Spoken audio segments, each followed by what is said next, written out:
Bien-aimés dans le Seigneur, bonjour. Gloire soit rendue à Dieu, le Dieu saint, trois fois saint, lent la colère prompte à écouter.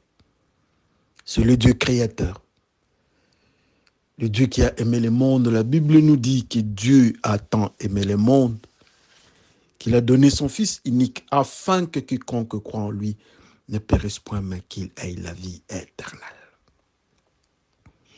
C'est votre frère Bifalo Bifoulou du ministère de l'Armée bleue. Avec mes frères dans notre groupe chrétien, nous parlons Bible, nous parlons la parole de Dieu et rien que la parole de Dieu. On se soutient les uns les autres parce que ce que Dieu nous demande, c'est ce que la parole de Dieu nous demande. Question du jour. Notre question du 25 février 2024. Pour quelle raison les soldats romains crachaient sur Jésus? C'est dans Matthieu. C'est dans Matthieu,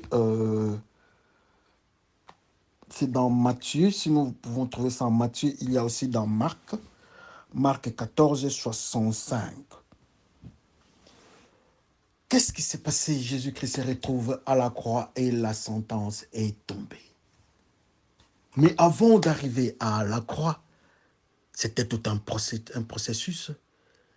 Il devait passer devant le principal sacrificateur, il fallait passer devant le roi, le héros, il fallait. Et dans tous ces éléments-là, il y avait toujours des intervalles de phénomènes et de comportements. Et c'est dans ces éléments-là, les entre-chefs, les entre-décisions, dans le couloir-là, dans le repos, c'est là où la cohorte romaine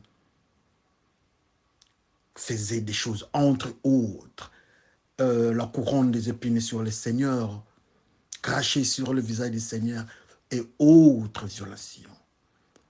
Mais dans le monde spirituel, ces éléments-là, ce n'était pas seulement comme ça. Ce sont des significations, ce sont des symboles. Parce que nous devons nous dire que cette période-là, à cet instant-là, en ces moments-là, il y avait des grandes décisions qui devaient se prendre.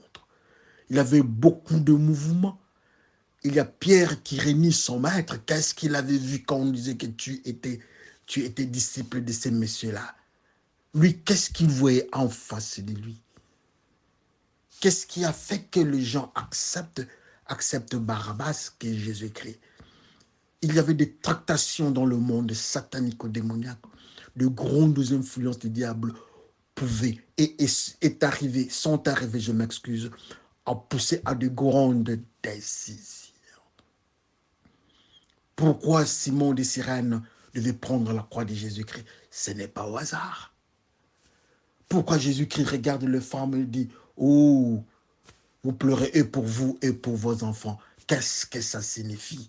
Il parle en code. Ce sont des témoignages d'un grand chef. Je me souviens, il a les gens, comment on les appelle, le rosichristien, le franc-maçon, eux parlent de grands maîtres, ainsi de suite. Mais Jésus-Christ est le grand des grands. Jésus-Christ est le Seigneur. Il est la parole de Dieu.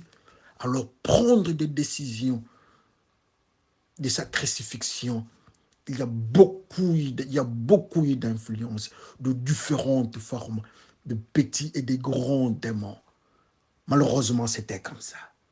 Mais voilà ces soldats qui représentent, je ne sais pas si je vous ai parlé de ça, l'armée romaine ne représente pas seulement l'armée romaine comme armée humaine, mais ça aussi une dimension satanico-démoniaque. C'est une armée qui a assiégé le peuple de Dieu. Ça a une signification. C'est comme l'armée égyptienne. C'est comme Pharaon. C'est comme César. Tous ces gens-là, ce sont des grands noms qui sont des grandes significations dans le monde spirituel. Mais cette fois-ci, nous parlons aujourd'hui et maintenant, nous parlons des crachats sur notre Seigneur Jésus-Christ. Ils se sont décidés de violenter le Seigneur.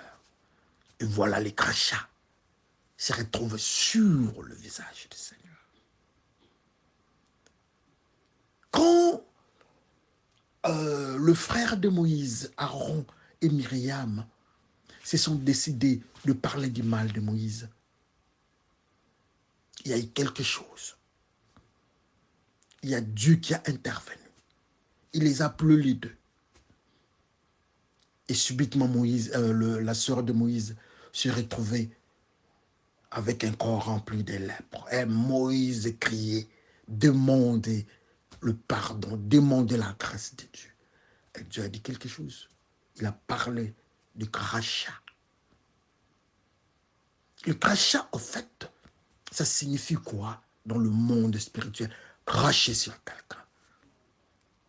C'est une malédiction. C'est un signe de malédiction. C'est écrit dans la Bible. Malheureusement, je n'ai pas préparé la référence. Vous allez m'en excuser. Mais les lecteurs de la Bible savent que cracher sur quelqu'un, c'était un signe de maudire la personne. Et eux, ils ont fait ça. Ils ont maudit le Seigneur. Est-ce que c'est par hasard? Est-ce qu'un soldat romain, un soldat, peut lui maudire le Seigneur, le Fils de Dieu, la parole de Dieu? Sinon, alors quelle est la signification prophétique de cet acte posé par ces soldats romains? Comme nous avons dit, prenons un peu cet aspect. Comme nous disons que cracher était un signe de maudire, alors prenons ça d'abord dans cet angle-là. Si nous pouvons foncer dans cet aspect-là, dans cet angle-là. La Bible nous dit que le Seigneur, notre Maître, Jésus-Christ, l'enfant de Dieu, s'est fait malédiction pour que nous soyons en bénédiction. Il a pris nos malédictions. Il a pris nos meurtrissures. Mais la malédiction ne vient pas de Dieu. La malédiction, c'est le diable qui est malédiction. Alors si nous sommes dans le péché, qui doit nous maudire? La malédiction viendra de qui? Ça vient du monde satanique. Mais comme Jésus-Christ a pris notre place, il est mort pour nos péchés. Il a pris nos malédictions. Assurément, ce qu'est le mal, ce qu'est les démons, ce qu'est le côté gauche devait faire sur nous, donc la malédiction, ça devait tomber sur Jésus.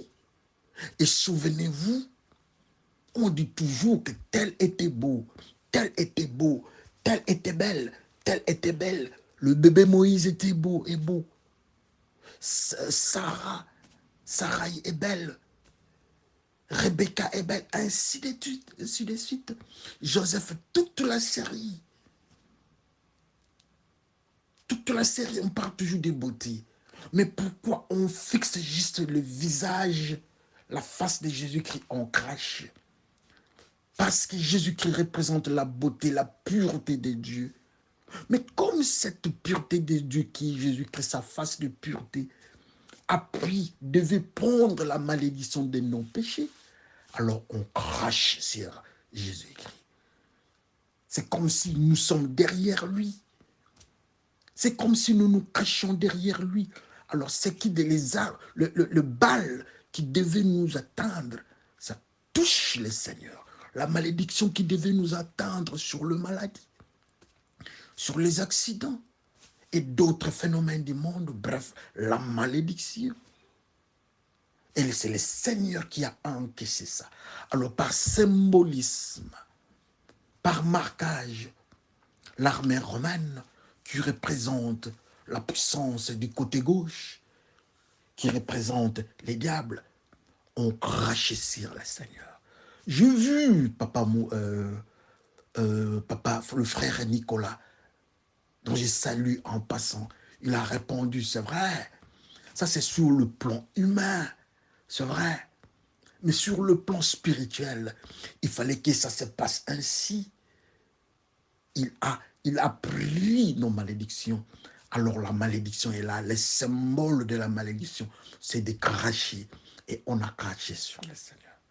Alors nous allons encore parler d'autres dimensions. Quand nous allons terminer avec ces messages, Nous allons passer toujours au niveau du visage, toujours au niveau de cet environnement-là de la croix. Ces jours-ci, nous allons exploiter ça. Mais je crois que j'ai répondu, j'ai donné un éclairage à cette question. Mais s'il y a des éléments à ajouter, ajoutez, débattons, méditons la parole de Dieu. C'est ça notre travail, c'est ça notre nourriture. Que le Seigneur bénisse son peuple. Merci et à bientôt.